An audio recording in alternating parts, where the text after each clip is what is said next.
বাকারার 2 নম্বর আয়াতে আল্লাহ তাআলা বলেন, আমিনু কামা আমানান নাস, তোমরা ঈমান আনো ওই লোকদের মতো যারা ঈমান এনেছে। তোমরা ঈমান আনো ওই সমস্ত লোকদের মতো যারা কি করেছে? ঈমান এনেছে। মুফাসসিরিনে কেরাম বলেন যে কাদের মতো ঈমান আনতে হবে? মুফাসসিরিনে কেরাম বলেন যে ওই মানুষদের মতো যারা নাকি সাহাবী ছিল, সাহাবায়ে কেরামদের মতো আমাদের ঈমান আনতে হবে।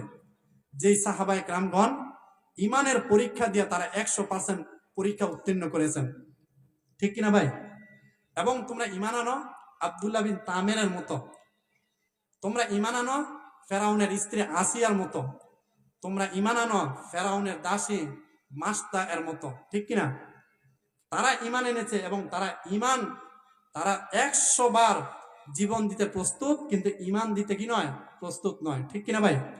হযরত বেলাল রাদিয়াল্লাহু তাআলা আনহু জিন্দেগি ভর কত কষ্ট করছেন কিন্তু ঈমান দেয় নাই। হযরত খাব্বাব রাদিয়াল্লাহু তাআলা আনহু কত কষ্ট করছেন কিন্তু ঈমান দেয় নাই, ঠিক কিনা? হযরত সালমান ফারসি রাদিয়াল্লাহু তাআলা আনহু জিন্দেগিতে কত কষ্ট করছেন কিন্তু ঈমান বিক্রি করে নাই, ঠিক কিনা ভাই? এই জন্য আল্লাহ তাআলা বলেন, আমিনু কামা আমানান নাস, তোমরা ঈমান আনো ওই ব্যক্তিদের মতো যারা ঈমানের পরীক্ষা উত্তীর্ণ হয়েছেন। এই জন্য আমাদের ঈমান সাহাবায়ে কেরামদের ঈমানের মতো লাগবে। আমাদের এই নরমাল ঈমান আনলে চলবে না। আমাদের ঈমান কি? যেমন আমাদের ঈমান হলো একেবারে কচু পাতার পানির মতো, ঠিক কিনা ভাই? কিভাবে? যেমন আমাকে যদি একজনের রং চা খাওয়ায়, রং চা খাওয়ানোর পরে যদি বলে যে ভাই আমার একটা ভুট্টা দিয়েন, আমরা বলি কি আপনারা ভুট্টা দিব, যেহেতু আপনি কি করেছেন? রং চা খাওয়াইছেন। আরেকজনে এসে যদি দুধ চা খাওয়ায়, হ্যাঁ বলি যে আপনারা দেবো, ঠিক কিনা? আরেকজন কফি খাওয়ায়, তারাও কি আমরা বলি যে ভাই আপনারা কি ভোটটা দিব। তো কথা দিছি কয় জায়গায়? 3 জায়গায়, কিন্তু ভোট দেওয়ার জায়গা কয় জায়গায়? 1 জায়গায়, ঠিক কিনা? এই জন্য ভাই আমাদের এই কচু পাতার ঈমানের মতো কি ঈমান আনলে চলবে না, সাহাবায়ে কেরামদের মতো কি ঈমান আনতে হবে। আর ঈমান ভাই আমরা গুরুত্ব দিয়ে কথাটি শুনি, ইনশাআল্লাহ মজা পাবেন, বুঝবেন। এখন ঈমান কোন জিনিস? ঈমান হলো একটা অ্যাকাউন্ট। ঈমান হলো কি একটা অ্যাকাউন্ট। এটা বুঝাইতেছি অ্যাকাউন্ট কিভাবে। যেমন আপনি আব্দুল করিম মিয়া ব্যাংকে গেছেন 1 লক্ষ টাকা নিয়ে, আপনি ব্যাংক ম্যানেজারকে বলতেছেন যে ভাই আপনি 1 লক্ষ টাকা জমা করেন আমার অ্যাকাউন্টে। ব্যাংক ম্যানেজার বলল ঠিক আছে আপনার অ্যাকাউন্ট নাম্বারটা বলেন। তা আপনি গিয়ে বলেন যে ভাই আমার তো অ্যাকাউন্ট নাম্বার নাই। আচ্ছা বলেন তো, যদি আপনি বলেন যে আপনার অ্যাকাউন্ট নাম্বার নাই, আপনারা কি সুস্থ মানুষ বলবে নাকি পাগল বলবে? এই ভাই কি বলবে? পাগল বলবে। আরে মিয়া, অ্যাকাউন্ট না খুলে আপনি আসছেন আপনার অ্যাকাউন্টে টাকা থোয়ার জন্য, আপনার আগে অ্যাকাউন্ট করেন, পরবর্তীতে আপনি কি টাকা রাখতে পারবেন, ঠিক কিনা? ঠিক তদ্রুপভাবে ঈমান হলো আমাদের অ্যাকাউন্ট। যদি কোনো ব্যক্তির মাঝে ঈমান না থাকে তাহলে বলেন তো আপনি এই নামাজ পড়ে কোথায় রাখবেন, ঠিক কিনা? আমাদের অ্যাকাউন্টই নেই, আপনি হজ করে কোথায় রাখবেন? এই জন্য আমাদের অ্যাকাউন্ট, ঈমান নামক অ্যাকাউন্ট যদি থাকে, নামাজ পড়ে আমাদের অ্যাকাউন্টে ঢুকবে, রোজা রেখে অ্যাকাউন্টে ঢুকবে, জিকির করে আমাদের অ্যাকাউন্টে কি ঢুকবে, ঠিক কিনা? এই জন্য ভাই আমাদের প্রত্যেকের এই চিন্তা ভাবনা থাকতে হবে যে এই দুনিয়া পাই আর না পাই, কিন্তু আখিরাত আমরা হারাইতে চাই না, ঠিক কিনা? এই জন্য আমার দল বড় না, আমার ঈমান বড়, ঠিক কিনা? আমার দল হলো 5 বছরের, কিন্তু আমার ঈমান হলো দুনিয়া এবং আখিরাত, ঠিক কিনা ভাই? আমার ঈমান কি ভাই? দুনিয়া এবং আখিরাত। এই জন্য আমরা এই পৃথিবীতে পাই আর না পাই, কিন্তু আখিরাত আমরা কি হারাইতে চাই না। এই জন্য ভাই আমাদের ঈমান অনেক দামি একটা সম্পদ। ঈমান কি অনেক দামি একটা সম্পদ। কারণ এই জন্য আরেকটা উদাহরণ দিলে বুঝবেন, আওয়াজ বাড়াই দিও। এই জন্য দেখেন ঈমান এত এত গুরুত্বপূর্ণ একটা। আগের দিনে দেখছেন আপনারা যে বাজার করার জন্য ডুলি নিয়ে যেত, দেখছেন কিনা? অথবা ডেকচি নিয়ে যান, আপনি সারাদিন মাছ ধরলেন, মাছ ধরে আপনি ডুলির মধ্যে রাখলেন, বিকেলবেলা তাকায় দেখেন যে ডুলির মধ্যে আপনি মাছ রাখছেন সেই ডুলির তলি দিয়া কি আপনার ডুলি ভাঙ্গা। তাহলে বলেন তো সারাদিন মাছ ধইরা সারাদিন কষ্ট করে ওই ডুলির মধ্যে কি একটা মাছ পাওয়া যাবে? মাছ পাওয়া যাবে না, ঠিক কিনা? ঠিক তদ্রুপভাবে এই ঈমানটা হলো একটা ডুলির মতো, যদি আপনার এই ডুলি নামক ইমান নামক জিনিসটা যদি আপনার ঠিক থাকে, তাহলে আপনার ওই প্রত্যেকটা আমল ওই ডুলির মধ্যে থাকবে। আর যদি ইমান নামক জিনিসটা যদি আপনার দুর্বল হয়, তাহলে আপনার ওই জিনিসের মধ্যে কি কোনো জিনিস থাকবে না। সারাদিন মেহনত করতে পারবেন, 60 বছর মেহনত করতে পারবেন, আপনার ইমানই যদি ঠিক না থাকে, তাহলে আপনার জিন্দিগি সব বিফলে যাবে। ঠিক কিনা ভাই? এই জন্য ভাই আমাদের ইমানকে ঠিক করতে হবে। আমাদের ইমানকে কি করতে হবে ভাই? ঠিক করতে হবে। এখন ইমান কোন জিনিস? আল্লাহ রসুল সাল্লাল্লাহু আলাইহি ওয়াসাল্লাম বলেন, ইমান হলো 3 জিনিসের নাম। ইমান কয় জিনিসের নাম? 3 জিনিসের নাম।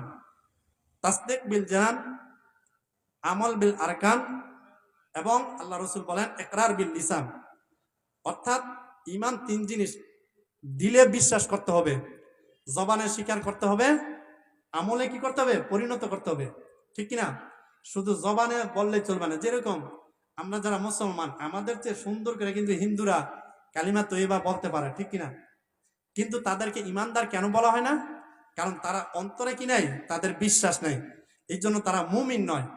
আমাদের অন্তরে বিশ্বাস আছে, জবানে স্বীকার করছি, এবং আমরা মাঝে মাঝে নামাজও পড়ি, আল্লাহর জন্য দানও করি। ঠিক কিনা? এই 3 জিনিসের নাম হলো কি ভাই? ইমান। ঠিক কিনা ভাই? এখন আমাদের কিছু জিনিসের উপর ইমান আনতে হবে। কিছু জিনিসের উপর কি করতে হবে? ইমান আনতে হবে। কোন কোন জিনিসের উপর ইমান আনতে হবে? আমরা প্রত্যেকে যখন নাকি ছোটবেলা মুক্তবে গেছি, আমাদের এই ইমানের উপর কি করেছেন? শিক্ষা দিয়েছেন আমাদের ওস্তাদরা। সেই ইমান কোন জিনিস? প্রত্যেকে আমরা ইমানে মুফাসসাল পড়ছি না মুক্তবের মধ্যে? আমানতু বিল্লাহি ওয়া মালাইকাতিহি ওয়া কুতুবিহি ওয়া রুসুলিহি ওয়াল ইয়াউমিল আখির ওয়াল কদরি খায়রি ওয়া শাররিহি মিনাল্লাহি তাআলা ওয়াল বাসি বাদাল মাউত। ঠিক কিনা ভাই? আমরা ইমানে মুফাসসাল পড়ছি কিনা? যদিও কালিমাটা ছোট, কিন্তু এটা কিন্তু অনেক গভীর। আল্লাহ তাআলা এই ইমানে মুফাসসালের মধ্যে বলেন, যদি তুমি ইমানদার বলে দাবি করো, তাহলে তোমাদের জিন্দেগিতে এই কয়েকটা জিনিসের উপর তোমরা ইমান আনতে হবে এবং তোমাদের আমলে পরিণত করতে হবে। 1 নম্বর ইমানের গুণের নাম কি? আমানতু বিল্লাহ। 1 নম্বর, আমি আল্লাহর প্রতি কি করতে হবে? বিশ্বাস করতে হবে, ইমান আনতে হবে। ঠিক কিনা? এখন আল্লাহকে, আল্লাহর পরিচয় তো আমরা জানি না। এই জন্য তো আমরা কি একটা জিনিস ওই সময় কইরা মজা পাই যদি ওই জিনিসটার মূল্য বুঝি বা ওই জিনিসটার আমরা চিনি। ঠিক কিনা? না চিনা তো আপনি কিছু করতে পারবেন না। এই জন্য মক্কার কাফেররা নবীজিকে আইসা বলতো, মোহাম্মদ তুমি যে খালি আল্লাহ আল্লাহর খালি বলো, আল্লাহর উপর ইমান আনতে বা আল্লাহর দাওয়াতে, আল্লাহ কে? প্রশ্ন হয় কিনা? নবীজির আইসা কি কাফেররা আইসা জিজ্ঞাসা করছে যে আল্লাহ কে? আল্লাহ রসুল সাল্লাল্লাহু আলাইহি ওয়াসাল্লাম একটু ধ্যান ধরে বসে রয়েছেন। আল্লাহ তাআলা বলেন, জিব্রাইল যাও, জলদি যাও, আমি মুহাম্মদের কাছে আমি আল্লাহর পরিচয় নিয়ে যাও।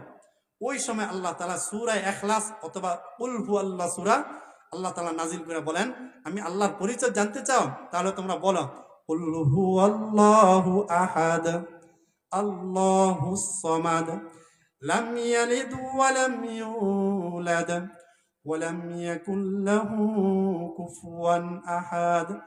যদিও সূরাটা ছোট, কিন্তু আমি আল্লাহ তাআলা আমার পরিচয় খুব সুন্দরভাবে তুলে ধরছি। আল্লাহ তাআলা বলেন, আমি আল্লাহ হলো কুল হুয়াল্লাহু আহাদ। আমি আল্লাহ কয়জন? একজন। আল্লাহুস সামাদ, আল্লাহ তাআলা অমুখাপেক্ষী। আল্লাহ কারো মুখাপেক্ষী না, আমরা আল্লাহর মুখাপেক্ষী। ঠিক কিনা? আমরা আল্লাহর ছাড়া কি বাঁচতে পারবো? কিন্তু আমাদেরকে ছাড়া আল্লাহ বাঁচতে পারবে কিনা? আল্লাহুস সামাদ, আল্লাহ অমুখাপেক্ষী। লাম ইয়ালিদ ওয়া লাম ইউলাদ, আল্লাহ কাউকে জন্ম দেয়ও নাই, আল্লাহ কারো কাছ থেকে জন্ম নেয়ও নাই। ওয়ালাম ইয়াকুল লাহু কুফুয়ান আহাদ, আল্লাহর সমকক্ষ কেউই নাই। ঠিক কিনা? আল্লাহর সমকক্ষ কেউ আছে? নবীরা আছে? নবীরা পর্যন্ত আল্লাহর সমকক্ষ নাই। এই জন্য আল্লাহ তাআলা সূরা ইখলাস, যদিও ছোট্ট একটা সূরা, কিন্তু আল্লাহর পরিচয় খুব সুন্দরভাবে তুলে ধরছেন। ঠিক কিনা ভাই? এগুলো শানে নজুল। এখন এই সূরা ইখলাস, এটা এত গুরুত্বপূর্ণ একটা সূরা।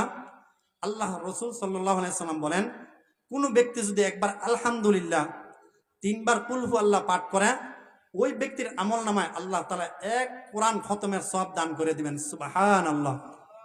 পুরা কয় খতমের? 1 খতম। এটা কি আমি বলছি না, নবী বলছে। নবী বলছে। ঠিক কিনা? এই জন্য ভাই আমরা যারা কোরআন শরীফ পড়তে পারি না, আমরা এখানে যারা আছি, আমরা বলি তো, আমরা কি প্রত্যেকে আলহামদুলিল্লাহ পারি না? প্রত্যেকেই পারি। কুল হু আল্লাহ সূরা পারি না? পারি, ঠিক কিনা? এই জন্য আমরা যারা কোরআন শরীফ যাই জিন্দগিটাকে নষ্ট করে দিছি, অন্তত পক্ষে আলহামদু সূরা 3 বার, কুল হু আল্লাহ এই সূরাটা তো আমল করতে পারে, ঠিক কিনা? এটা করলে তো অন্তত পক্ষে এক কোরআন খতমের সব দিব।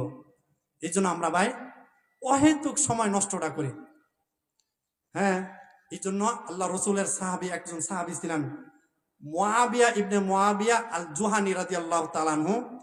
উনি সূরা ইখলাসকে এত মহাব্বত করতেন, উনি 5 ওয়াক্ত নামাজের মধ্যে সূরা ইখলাস, কুল হু আল্লাহ সূরা পাঠ করতেন। ওনার মৃত্যুর পরে আল্লাহ তাআলা এই সূরা ইখলাসের আমলের কারণে মুআবিয়া ইবনে মুআবিয়া ওনার মৃত্যুর পরে আল্লাহ তাআলা 70,000 ফেরেশতা ওনার জানাজার মধ্যে পাঠায় দিয়েছে। সুবহানাল্লাহ। কতজন ফেরেশতা? 70,000 ফেরেশতা মুআবিয়া ইবনে মুআবিয়া জুহানি রাদিয়াল্লাহু তাআলা আনহুর জানাজা শরীক হয়েছেন। শুধু কি একটা সূরা ইখলাসের উপর পাঠ করার কারণে, আমল করার কারণে, ঠিক কিনা ভাই?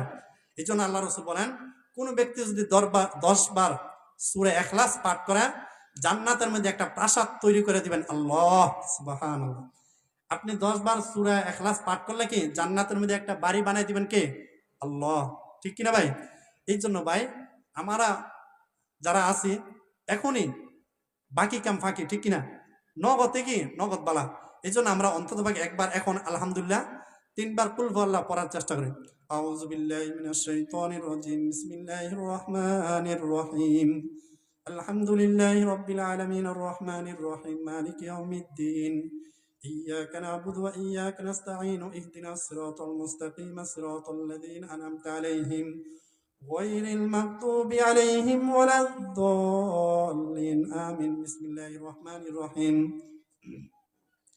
قل هو الله أحد الله الصمد لم يلد ولم يولد ولم يكن له كفوا أحد. بسم الله الرحمن الرحيم. قل هو الله أحد الله الصمد لم يلد ولم يولد ولم يكن له كفوا أحد. بسم الله الرحمن الرحيم. قل هو الله أحد الله الصمد لم يلد ولم يولد ولم يكن له كفوا أحد. আলহামদুলিল্লাহ, আমরা প্রত্যেকে দোয়া করি আমাদের এই আমলটা যাতে আল্লাহ তাআলা আমাদের প্রত্যেকের বাপ মার কবরের মধ্যে এই এক খতম কোরআন শরীফের সব আল্লাহ তাআলা পৌঁছে দেন। বলেন আমিন। এবং যারা যুব সমাজ আছে, যাদের অক্লান্ত পরিশ্রমে এত সুন্দর একটা ব্যবস্থাপনা হওয়ার কারণে আমরা কি এক খতম কোরআন করার মতো তৌফিক হয়েছে না? এই জন্য আমাদের যুবক ভাইদেরও, যাদের পিতামাতা, যাদের আত্মীয় স্বজন কবর উদ্দেশ্যে চলে গেছে, যুবক ভাইদের আত্মীয় স্বজনদের কবরকে আল্লাহ তাআলা বিনা হিসেবে জান্নাতবাসী করে দেন। বলেন আমিন, ঠিক কিনা ভাই? এই জন্য আমল রাইখা দিবেন না, সাথে সাথে করার চেষ্টা করবেন। আমরা তো অলসতা, এই জন্য উর্দু কিতাবের মধ্যে আমরা পড়ছি, আজ কা কাম কাল পর না ডাল। আজকের কাম কালকের জন্য রাইখা দিও না, এখনের কাজ পরের জন্য রাইখা দিও না, তাইলে দেখবা হইবে না। এই জন্য সাথে সাথে কি জিন্দিগিতে আমলে বানায় নিবেন, ঠিক কিনা ভাই? তো যাই বলছিলাম, 1 নম্বর ইমান কি আল্লাহর প্রতি ইমান এবং আল্লাহর পরিচয় এবং সূরা ইখলাসের কি আমরা ফজিলত বুঝতে পারলাম। এই জন্য আমাদের জিন্দিগিতে আজকে আমরা অন্তত এই একটা আমল নিয়ে যাই যে হুজুরে যেহেতু বলছে আগামী যত জীবন আমরা বাইসা থাকি প্রত্যেক দিন একবার আলহামদুলিল্লাহ 3 বার কুল হু আল্লাহ সূরা পাঠ করার মতো চেষ্টা করবো। পারবো না ইনশাল্লাহ ভাই? সারা দিনে যারা কাজকর্ম করে এরা তো আরো বেশি আমল করার সুযোগ হয়। যেমন পার্লামেন্ট মিশন সুইচ দিয়ে আপনি আমল করলেন, যারা অটোতে চালায় অটোর মধ্যে অনেক সময় প্যাসেঞ্জার থাকে না, একবার আলহামদুলিল্লাহ পড়ি, ঠিক কিনা? জ্ঞানীদের পরিচয় কি? জ্ঞানীরা হলো তাদের অহেতুক সময়গুলিকে নষ্ট করে না। কারণ সময় এমন একটা জিনিস, হারায় গেলে আর ফিরে আসবে না, হারায় গেলে কি আর ফিরে আসবে না। এই জন্য আল্লাহ রসুল সাল্লাল্লাহু আলাইহি ওয়াসাল্লাম তিরমিজি শরীফের মধ্যে একটি হাদিস আছে, আল্লাহ রসুল সাল্লাল্লাহু আলাইহি ওয়াসাল্লাম বলেন, ইগতানিম খামসা ক্বাবলা খামসিন। 5টা জিনিস আসার পূর্বে 5 জিনিসের কদর করা। 5 জিনিস আসার পূর্বে 5 জিনিসের কি করা? কদর করা। হায়াতাকা ক্বাবলা মাউতিক, জিন্দিগির সময়গুলিকে কদর করা তোমার মৃত্যু আসার পূর্বে। ও শাবাবাকা ক্বাবলা হারামিক, এবং যৌবন কালকে বৃদ্ধ আসার পূর্বেই তোমরা কি করা? কদর করা। ও ফারাগাকা ক্বাবলা শুগলিক, ব্যস্ততা আসার পূর্বে অবসর সময়গুলিকে কি করা? তোমরা মূল্যায়ন করো। ও গিনাকা ক্বাবলা ফাকরিক, এবং ধনাঢ্য টাকা পয়সাকে ধনী হওয়ার পূর্বেই তোমরা কি করো? তোমাদের জিন্দিগি, তোমাদের জীবনে কাজে লাগাও দান সৎকা করে, ঠিক কিনা? এবং আল্লাহ রসুল আরেকটা বলেন, সেটা হলো তোমাদের জিন্দিগির হায়াতকে কদর করা মৃত্যু আসার পূর্বে। এই জন্য আমরা যখন একবার 2019 সালে বাড়িধারা মাদ্রাসায় গেছিলাম, তখন নূর হোসেন কাসিমের সাহেব, আমরা প্রায় 10 জন হুজুর গেছিলাম, তখন নূর হোসেন কাসিমের সাহেব ওই সময় উনি জীবিত। তখন শুধু উনি আমাদেরকে এতটুকু বলছেন যে আপনাদেরকে তো আমি বেশি সব কথা বলতে পারবো না, শুধু এতটুকু বলি যে এই 5টা জিনিসের কদর করেন, নিজের জীবনটারে কদর করেন, নিজের যৌবনটাকে কদর করেন, টাকা পয়সাকে কদর করেন, অবসর সময়গুলিকে কদর করেন, সুস্থতাকে কদর করেন অসুস্থতা হওয়ার পূর্বে, ঠিক কিনা? যৌবনকাল এমন একটা জিনিস, আল্লাহ রসুল বলেন যে এই যৌবনকালে তোমার যা মনে চায় তা করতে পারো, তাহাজ্জুদ পড়তে পারবা, রুকু করতে পারবা, তোমার যা মনে চায় করতে পারবা। কিন্তু যাদের যৌবনকালকে আল্লাহর জন্য দিয়ে দেয়, যারা যৌবনকালে ইবাদত করে, তাদের মর্যাদা আল্লাহর কাছে কত প্রিয়, ঠিক কিনা ভাই? এই জন্য আল্লাহ রসুল বলেন সাবআতুন ইযুল্লিহুম ফি যিল্লিহি, রসুল বলেন যে 7 প্রকার মানুষকে আল্লাহ তাআলা ওনার আরশের নিচে ছায়া দান দিবেন। মনে করেন হাসরের ময়দানে, ভাই দুনিয়ার মধ্যে কি গাছ থাকবে? হাসরের ময়দানটা কেমন হবে? নিচে তামা আর আদাত উপরে। সারা হাসরের ময়দানে একটা গাছ পাবেন না, একটা তাবু পাইবেন না একটু বিশ্রাম নেওয়ার জন্য, শুধু গরম আর গরম। এরকম পরিস্থিতির মধ্যে আল্লাহ রসুল বলেন 7 প্রকারের মানুষকে আল্লাহ তাআলা আরশের নিচে ছায়া দিবেন। সেটার মধ্যে একজন আছে যারা নাকি যৌবন বয়সে তাদের জীবনটাকে আমলের দ্বারা সুসজ্জিত করে, ঠিক কিনা? যৌবন বয়সটা কি আমলের দ্বারা কি জীবনটাকে পরিচালনা করে।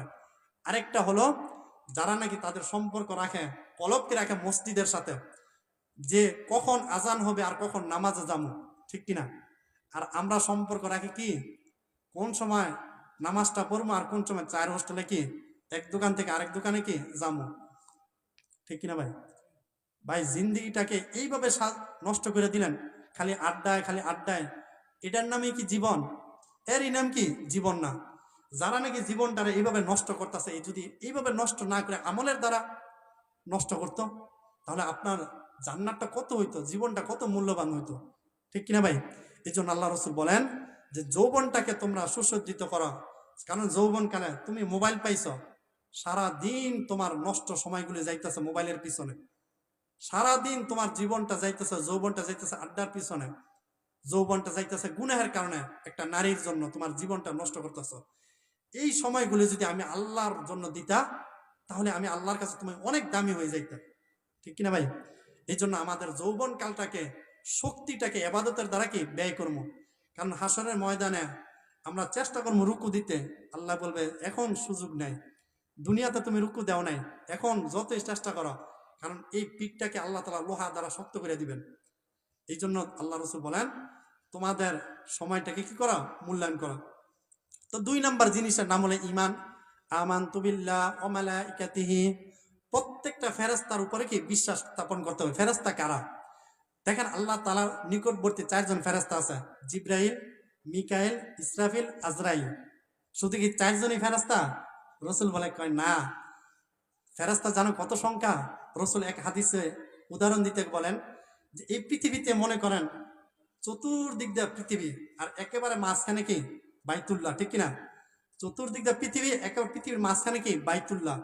এই বাইতুল্লাহর মাঝ বরাবর 7 আসমানে একটা গড় আছে, যে গড়ের নাম হলো বাইতুল মামুর।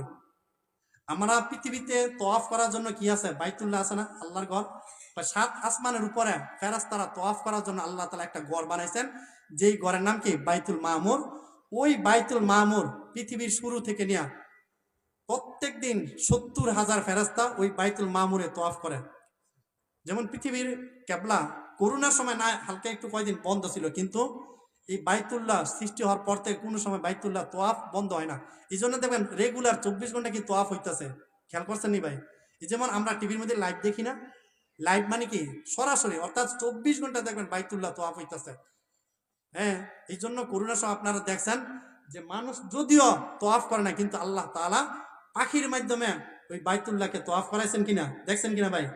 তো ঠিক তদ্রুপভাবে বাইতুল মামুর তোয়াফ করার জন্য আল্লাহ তাআলা ফেরেশতা আছেন।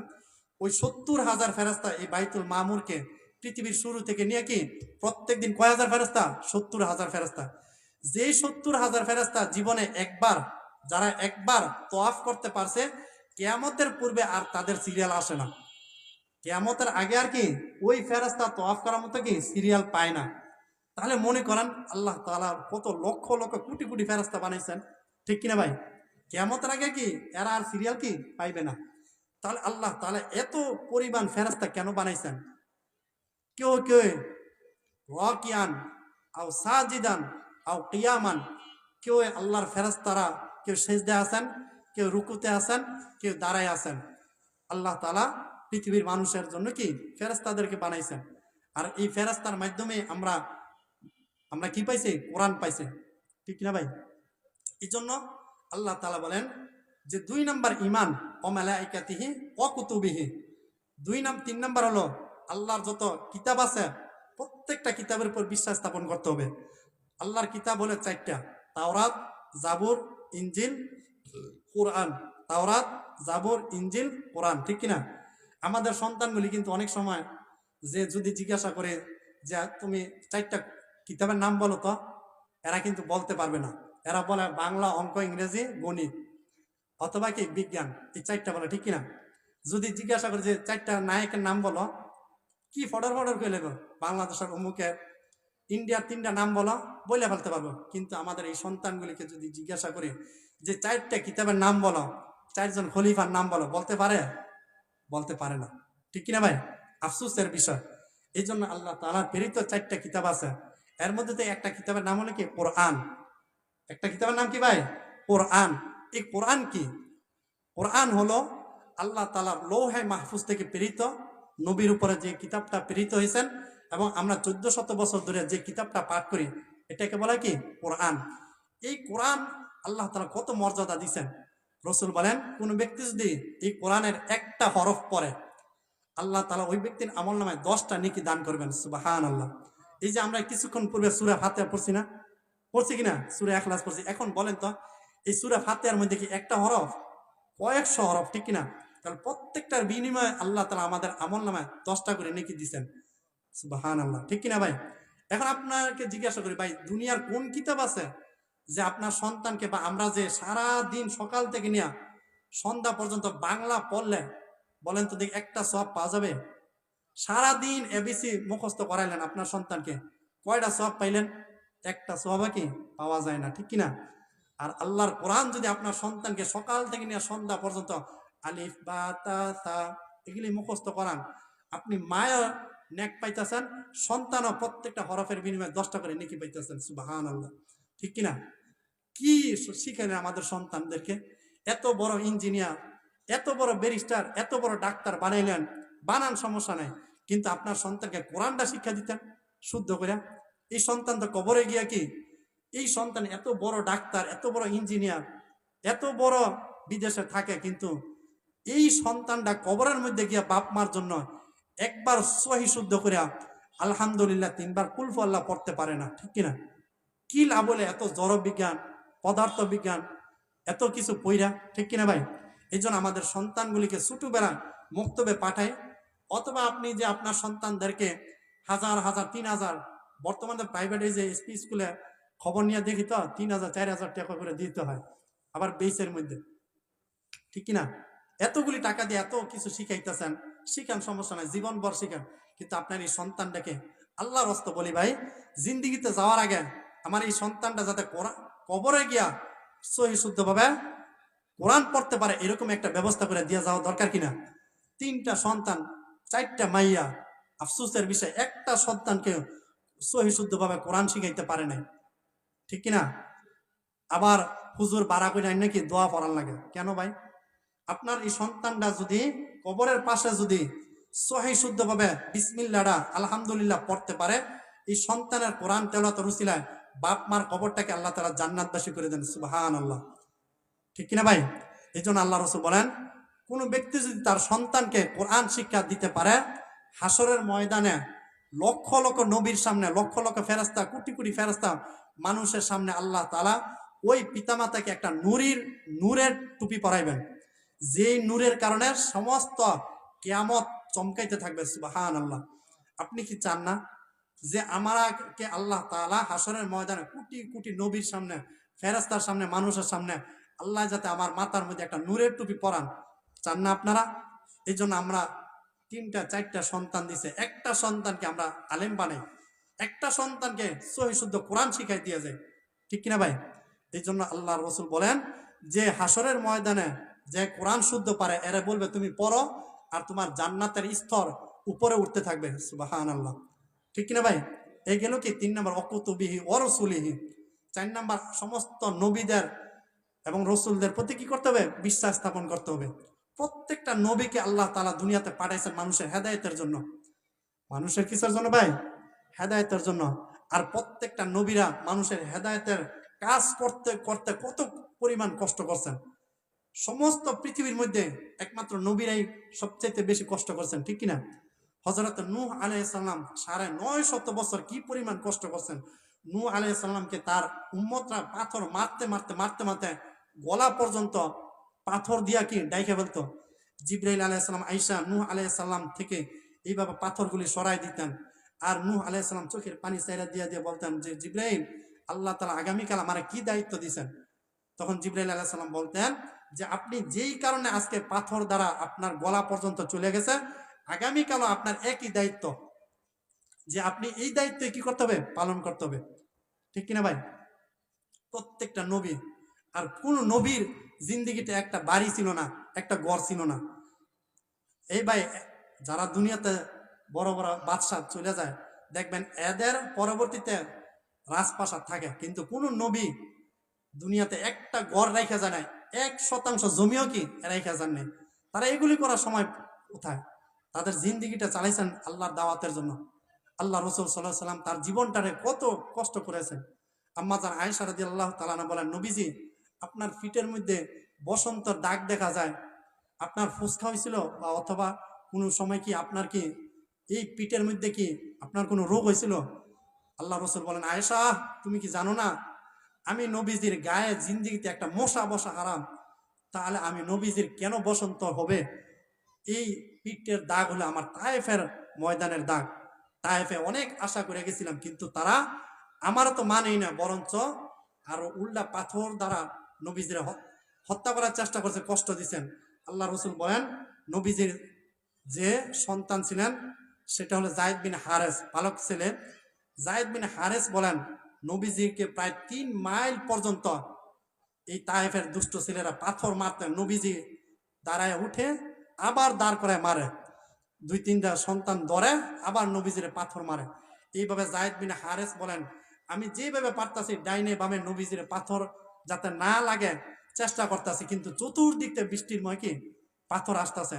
এইভাবে নবীজিকে তারা একবার ফালায়, আবার নবীজি উঠে 3 মাইল পর্যন্ত এইভাবে নবীজিকে পাথর মাইরা মাইরা এই তায়েফের ময়দানে এই পিঠের মধ্যে দাগ বসাই দিছে। বুখারী শরীফের 2 নম্বর খণ্ডের মধ্যে আম্মা জান আয়েশা জিজ্ঞাসা করছেন, নবীজি এরকম দাগ কেন? তো নবীজি বলেন এটা হলো আমার তায়েফের দাগ, ঠিক কিনা? নবীজি বলেন যে জিন্দিগিতে আমি নবীজি কম কষ্ট করি নাই, আমি আল্লাহ তাআলা আমাকে কষ্টের মাধ্যমে জীবন পার করাইছেন, ঠিক কিনা? নবীজির জন্মের 6 মাস আগেই বাবা নাই, নবীজির 6 বছর বয়সে মা হারা, 8 বছর বয়সে দাদা হারা, ঠিক কিনা? নবীজি যখন ঘর থেকে বাইর হইতেন ওনার আত্মীয় স্বজনরা ওনার শত্রু ছিলেন, নবীজির পথে পথে কাটা বিষয় দিতেন যাতে নবীজি আরামসে না হাঁটতে পারে। আল্লাহ রসুল বলেন শুধু কি তাই, আমি নবীজি হাসরের ময়দানে যখন নাকি আমার উম্মতের আমল নামা দেখাবে তখন নবীজি বলবেন, হায় উম্মত এগুলি কি দেখতাছি?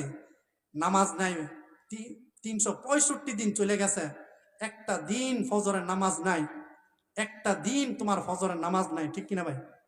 এমন অনেক মানুষ আছে 365 দিনে আল্লাহর বান্দায় একটা দিন ফজরের নামাজ নেই। নবীজির সামনে যখন নাকি এরকম আমল নামা দেখাবেন নবীজি বলবেন, কি উম্মত আমার 23 বছরের জিন্দেগির কষ্টের কথা কি মন নাই? আমি নবীজি যে 2টা পাথর বানছে মন নাই? নবীজি বলেন তায়েফের কষ্টের কি তো মন নাই? আমি নবীজি কার জন্য এত কষ্ট করলাম, ঠিক কিনা? এইভাবে প্রত্যেকটা নবী তার উম্মতদেরকে জিজ্ঞাসা করবেন। নূহ আলাইহিস সালাম তো 950 বছর পরে আল্লাহরে বলছে, আল্লাহ এরা আর 40 জন মাত্র ঈমান আনছে, এদেরকে আর রাইখেন না, ধ্বংস করে দেন, অতিষ্ঠ হয়ে গেছেন গা। 950 বছর মাত্র 40 জন যদি ঈমান আনে, ঠিক কিনা? আপনার কথা যদি আপনার সন্তানরা 3টা বছর ধরে আপনার অবাধ্য করে তখন বাপেই বলে, এই তুই বাইতে পারো তো, তোর জ্বালা আর ভাল লাগে না, ঠিক কিনা? এরকম নূহ আলাইহিস সালাম 950 বছর 40 জন মাত্র পাইছেন। এই জন্য দোয়া করে আল্লাহ বলছেন ধ্বংস করে দেন। আল্লাহ তাআলা নূহ আলাইহিস সালাম দোয়া কবুল করছেন, ঠিক কিনা ভাই? ওয়া রাসূলিহি ওয়াল ইয়াউমিল আখিরে, কিয়ামতের দিবসের উপর কি করতে হবে? আমাদের বিশ্বাস স্থাপন। কিয়ামত, এই কিয়ামত কিভাবে হবে? ইসরাফিল আলাইহিস সালাম যখন নাকি একটা সিংহায় ফুৎকার দিবে, তখন সমস্ত পৃথিবী নষ্ট ধ্বংস হয়ে যাবে।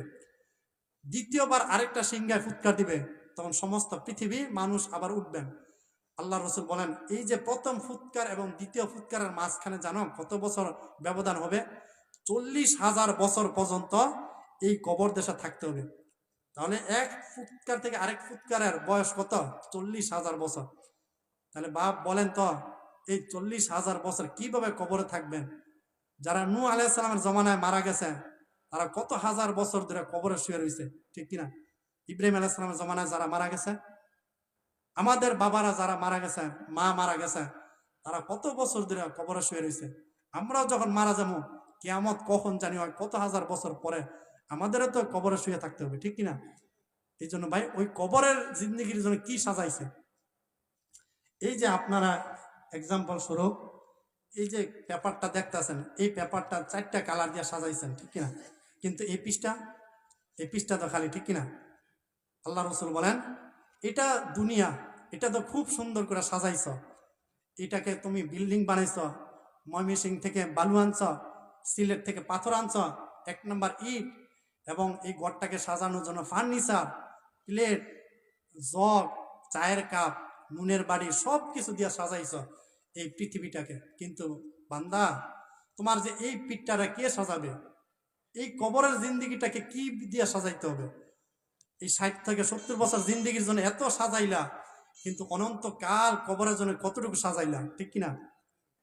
বান্দা, তুমি তো এমন এক বান্দা যে একটা মশার কামড়ে তুমি কত কিছু ব্যবস্থা করছো। 6 ঘন্টা ঘুমের জন্য মশারি টানাও, এরোসল মারো, ব্যাট দিয়া মশা মারো, কিন্তু ওই কবর দেশে যে তুমি হাজার হাজার বছর থাকতে হবে, ওইখানে কিভাবে ঘুমাইবা, ঠিক কিনা?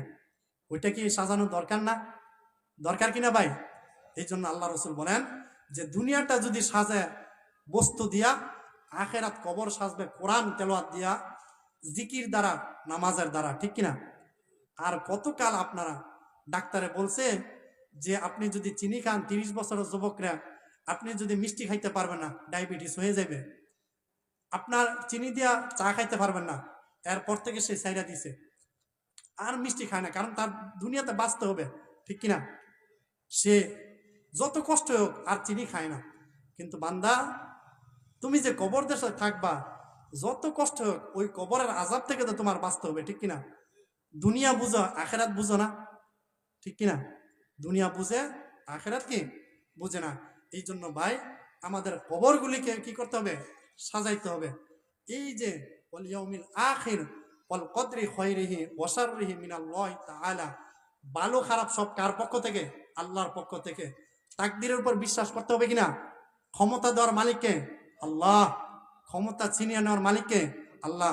17 বছরের লেডিস ফেরাউনকে কি একদিনের ভিতরে আল্লাহ তাআলা দূর করে দিয়েছে, ঠিক কিনা? এখন ফাঁসির আসামি। অথচ যার ভয় একসময় কথা বলতে পারতো না, সে এখন ফাঁসির আসামি। এই জন্য কবিয়ে বলেন, কুজা কারুন কুজা ফেরাউন কুজা নমরুদ সুদ হামান, কুজা কারুন কুজা ফেরাউন কুজা নমরুদ সুদ হামান, কুজা ঈসা কুজা मूसा কুজা তখতে সুলাইমান, कैसे कैसे ताजदार बादशाह चल बसे, वो खजीना बालखाना शान शौकत क्या हुई, कैसे कैसे खूबसूरत रानिया शाहजादिया, तन बदन सब गुल गया एक शक्ल सूरत क्या हुई। এই পৃথিবীতে কত বাহাদুর বাদশা ছিল, যাদের বয় এক সময় এলাকায় কথা বলতে পারতো না। আজকে কবরে গিয়া দেখেন, তাদের কবরের মধ্যে গরু ছাগলের প্রস্রাব করে, কিন্তু তারাবার মতো তাদের ক্ষমতা নাই, ঠিক কিনা? তারা কি তারাইতে পারে? পারে না। এই জন্য আল্লাহ রসুল বলছেন, মাঝে মাঝে কবরে যাইও। আল্লাহ রসুল বলেন, 20 বার যদি প্রত্যেক দিন তুমি কবরকে, মৃত্যুকে স্মরণ করো, ওই দিন যদি মারা যাও, আল্লাহ তাআলা তোমার বিনা হিসেবে জান্নাত দিবেন। সুবহানাল্লাহ। কত বড় ক্ষমতাধর ছিল ফেরাউন, নমরুদ, বাদশাহ জুলকারনাইন। আজকে তো তাদের অস্তিত্ব পৃথিবীতে নাই, ঠিক কিনা? এক সময় যাদের ভয়ে কথা বলতে পারতো না, আজকে কবরের মধ্যে তারা নিঃস্ব, ঠিক কিনা? কত বড় বড় ভাষা। এরপরে কবিয়ে বলেন যে এই পৃথিবীতে কত রানীরা ছিল, এই পৃথিবীতে কত সুন্দরীরা ছিল, যারা রাস্তা বাইরে হলে শত শত ছেলেরা কি অপেক্ষা করত। আজকে কবরে গিয়া দেখেন তাদের রূপ নাই, তাদের যৌবন নাই, তাদের গালের মধ্যে গোস্ত নাই, শুধু হাড্ডি আর হাড্ডি, তাদের যৌবন আর নাই, ঠিক কিনা?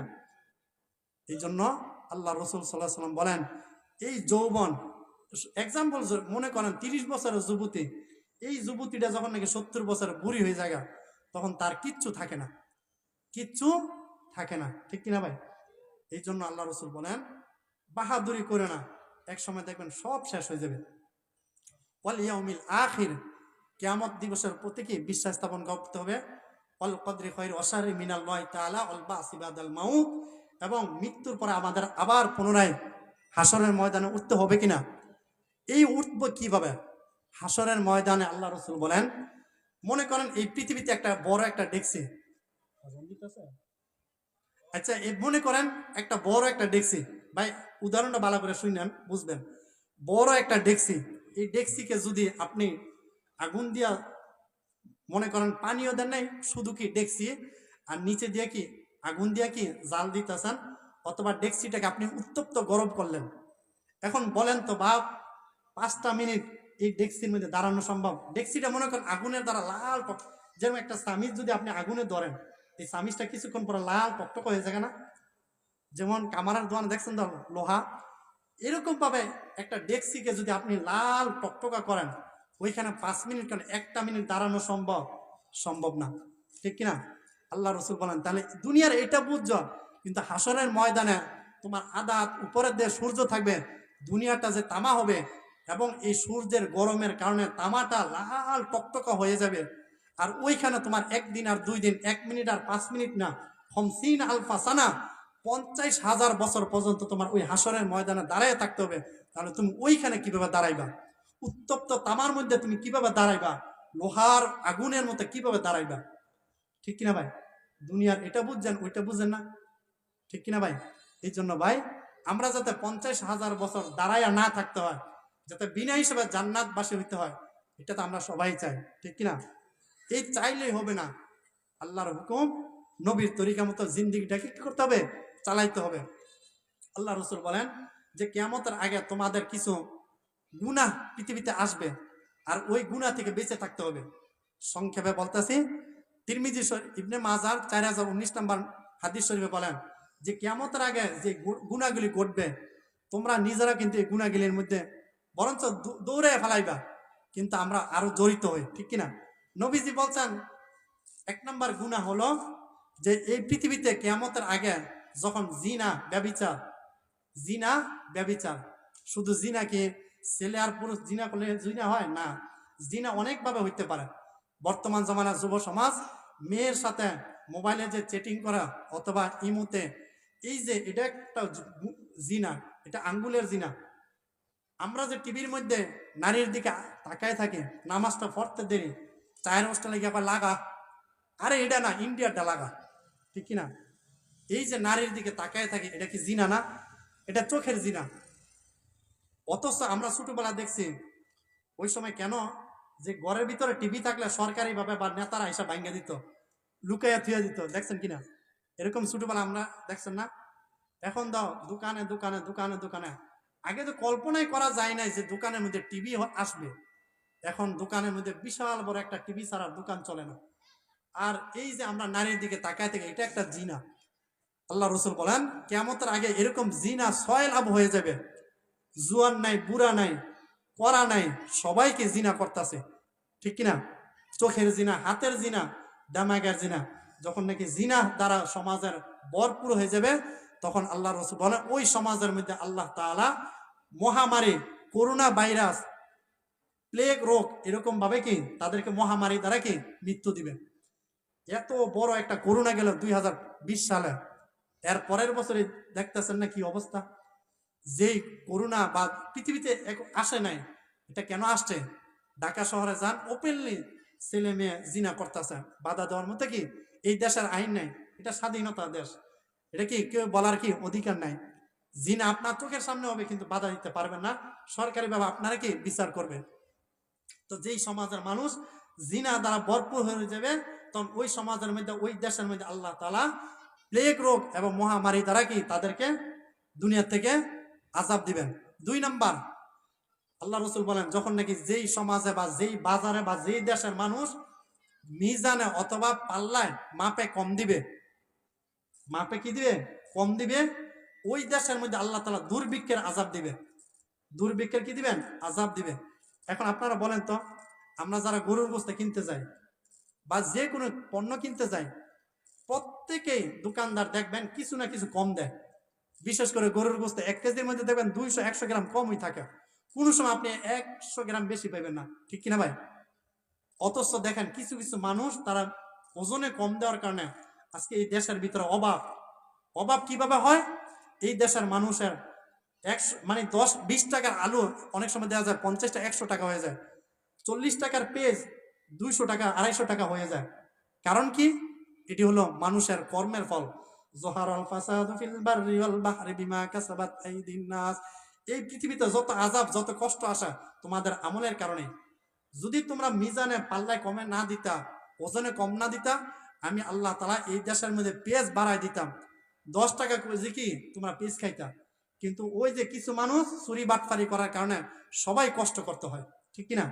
3 নাম্বার, জাকাত না দিবে যারা, তখন আল্লাহ তাআলা অনাবৃষ্টি দিবে, তখন আর দেশের মধ্যে কি ফল হবে না জাকাত না দেওয়ার কারণে।